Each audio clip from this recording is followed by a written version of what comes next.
Assalamualaikum warahmatullahi wabarakatuh. Perkenalkan, nama saya Triananda Setiani. Perkenalkan, nama saya Munawwaratus Shaleha. Di sini kami akan membahas tentang media pembelajaran audio online. Nah, apakah kalian tahu apa sih audio online itu? Pembahasan pertama yaitu pengertian audio online. Nah, audio itu berasal dari kata audible, yang artinya suaranya itu dapat diperdengarkan secara wajar oleh manusia. Jadi, bahan ajar audio itu merupakan salah satu jenis bahan ajar non-cetak yang di dalamnya itu mengandung suatu sistem yang menggunakan sinyal audio secara langsung. Nah, yang dapat dimainkan atau diperdengarkan oleh pendidik atau guru kepada peserta didik guna membantu mereka dalam menguasai pembelajaran tertentu. Kemudian, media audio itu adalah media untuk menyampaikan pesan yang akan disampaikan dalam bentuk lambang-lambang auditif. Nah, baik verbal maupun non-verbal. Jadi, dari uraian tadi yang sudah dijelaskan, dapat disimpulkan bahwa media audio itu adalah salah satu bentuk perantara atau pengantar non-cetak yang dapat digunakan untuk menyampaikan pesan dari pendidik kepada peserta didik dengan cara dimainkan atau didengarkan secara langsung sehingga peserta didik itu mampu menguasai kompetensi tertentu dari kegiatan pembelajaran yang sudah dilakukan. Nah, selanjutnya, jenis-jenis audio itu dikategorikan berdasarkan media yang sering digunakannya. Nah, salah satunya pada pembahasan kita ini tadi, yaitu audio online. Nah, istilah audio online itu biasanya digunakan untuk mendengarkan suara atau audio melalui jaringan internet.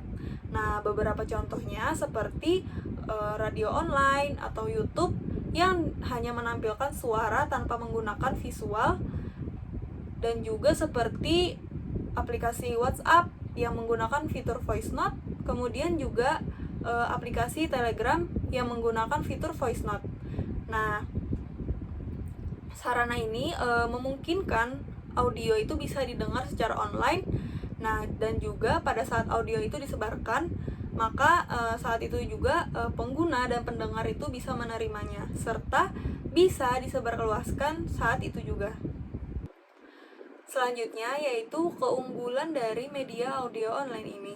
Yang pertama, audio online ini merupakan peralatan yang sangat murah dan lumrah sehingga mudah dijangkau oleh masyarakat. Apalagi pada saat ini teknologi kita sekarang sudah sangat canggih dan tentunya peralatan alat-alat elektronik yang akan kita dapatkan sangat mudah dijangkau. Yang kedua yaitu rekaman itu dapat digandakan untuk keperluan perorangan sehingga isi pesan tersebut dapat berada di tempat secara bersamaan. Selanjutnya juga audio online ini dapat merekam peristiwa atau isi pelajaran yang digunakan untuk kemudian harinya. Selanjutnya terakhir, rekaman audio online ini dapat digunakan sendiri sebagai alat diagnosis guna untuk membantu meningkatkan keterampilan peserta didik seperti membaca, mengaji, berpidato, dan lain-lain. Selain keunggulan dari media audio online ini, tentunya kita juga memiliki kekurangan atau kelemahan dari media audio online ini. Seperti media online ini lebih banyak menggunakan suara dan bahasa yang verbal, yang hanya mungkin dapat dipahami oleh pendengar yang mempunyai tingkat penguasaan kata dan bahasa yang baik. Sehingga bagi orang yang tidak mudah mengerti penggunaan kosakata yang jarang didengarnya, maka akan sulit baginya untuk memahami penjelasan tersebut. Kemudian kelemahan dari audio online ini juga bagi daerah yang sulit diakses internet, itu mereka akan sulit untuk mengakses audio tersebut karena terkendalanya internet. Sekian dari saya, selanjutnya akan dijelaskan oleh Saudari Munawwaratus Shaleha. Oke, baik. Selanjutnya yaitu bagian D, yaitu foto media audio online. Nah, jadi di sini kami mengambil ada 3 media, yaitu yang pertama ada aplikasi WhatsApp, kemudian yang kedua yaitu aplikasi YouTube, dan yang ketiga yaitu aplikasi Telegram. Nah, jadi untuk yang pertama aplikasi WhatsApp. Nah, jadi untuk aplikasi WhatsApp salah satu media yang sering digunakan, media audio online yang sering digunakan oleh guru. Karena aplikasi WhatsApp sangatlah mudah digunakan. dan sangat recommended banget buat pelajar. Nah, jadi WhatsApp group biasanya diberikan oleh guru kepada anak murid seperti voice note yang seperti kami jelaskan nanti.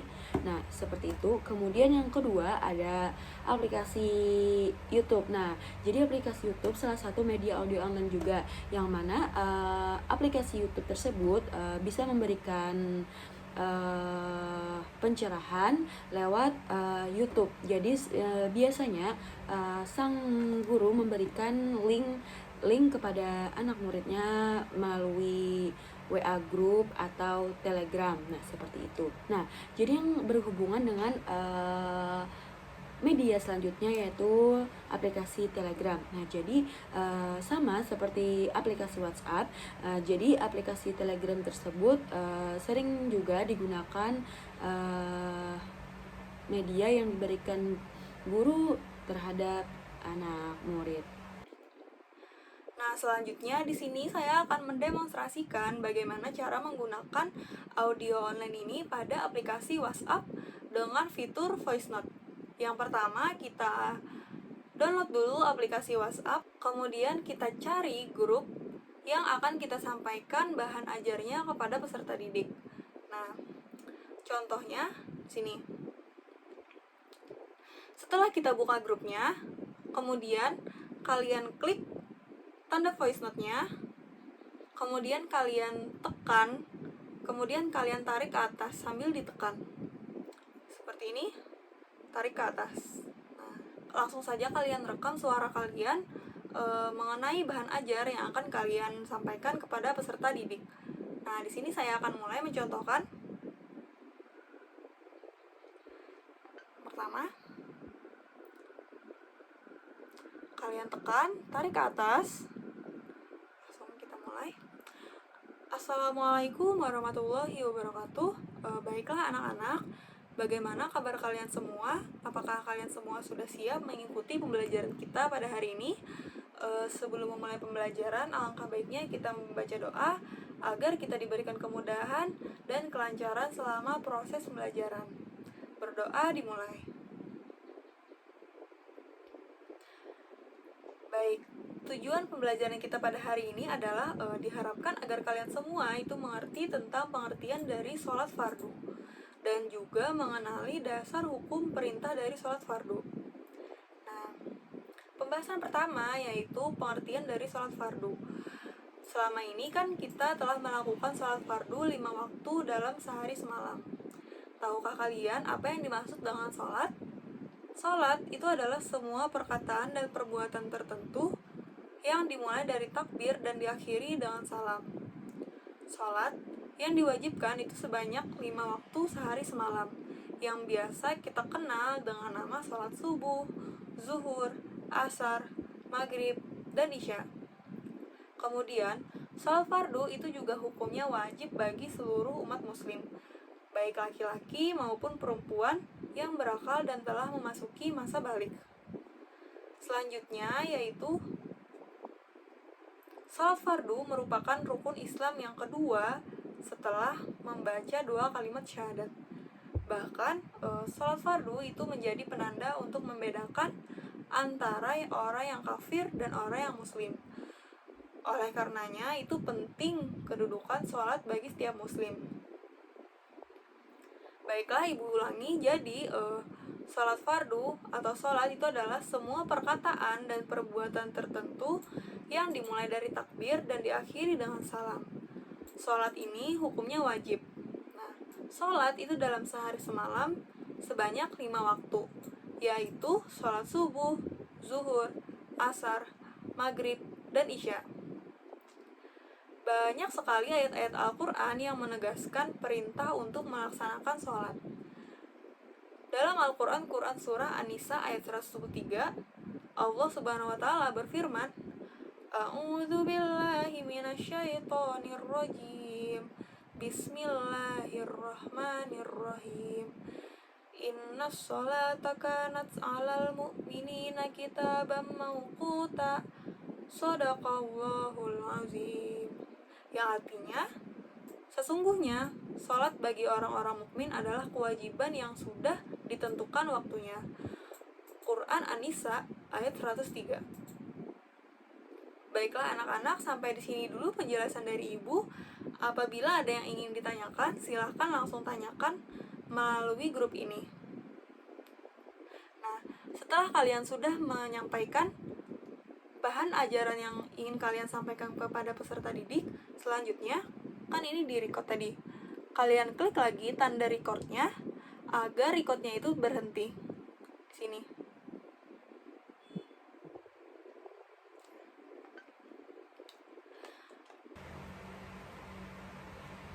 Nah, pada pembahasan pertama, yaitu di sini kita akan membahas tentang pengertian sholat fardu. Nah, selama ini kan kita sudah melakukan sholat fardu waktu dalam sehari semalam. Nah, apakah kalian semua tahu apa yang dimaksud dengan sholat? Nah, jadi sholat itu adalah semua perkataan dan perbuatan tertentu yang dimulai dari takbir dan diakhiri dengan salam. Terus itu juga sholat yang diwajibkan itu sebanyak 5 waktu sehari semalam, yang biasa kita kenal dengan seperti sholat subuh, zuhur, asar, maghrib, dan sholat isya. Sholat fardu itu hukumnya wajib bagi seluruh muslim, baik laki-laki maupun perempuan yang berakal dan telah memasuki masa balik. Nah, seperti yang sudah Ibu jelaskan tadi, jadi sholat fardu adalah seluruh perkataan dan perbuatan tertentu yang dimulai dari takbir dan diakhiri dengan salam. Kemudian sholat fardu ini hukumnya wajib ya anak-anak, serta sholat fardu ini ada 5, yaitu sholat subuh, sholat zuhur, sholat asar, sholat maghrib, dan sholat isya.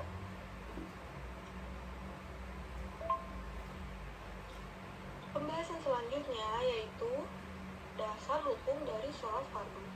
Nah, sholat fardu ini merupakan rukun Islam yang kedua setelah membaca 2 kalimat syahadat.